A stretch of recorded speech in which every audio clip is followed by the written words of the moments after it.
Diamo ora la linea alle notizie del traffico e del meteo, diamo ora la linea a Mimmo Calore. Grazie Marco per la linea, un ciao ciao con la manina a tutti voi a casa, sempre pronti e sempre curiosi per trovare le info su meteo e traffico del nostro splendido Veneto. Ma come diciamo noi veneti, benon benon, go comprare il macchinon. Ma chi dice questa frase qua? Comunque, a proposito di macchinon, vediamo le informazioni sul traffico. Certo Marco, parliamo proprio di traffico. Se vi trovate in Veneto, attenzione perché in Svizzera il traffico è bloccato.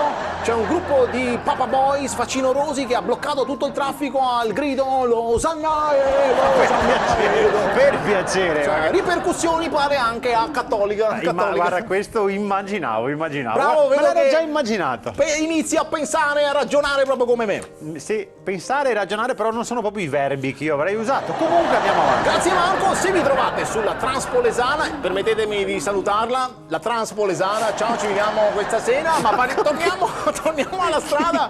Se vi trovate sulla strada Transpolesana fate molta attenzione perché si è ribaltato un camion di flipper e il traffico è in tilt. E allora bastano 50 centesimi per farlo ripartire.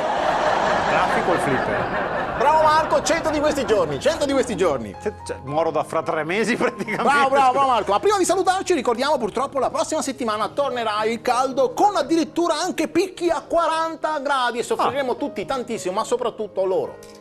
Loro chi? I picchi, perché la temperatura tipica è 36,4, 36,6, noi già maschi a 37 siamo proprio coppati, morti, ma i picchi a 40, poverini, cioè già deve sbattere la testa, 40 gradi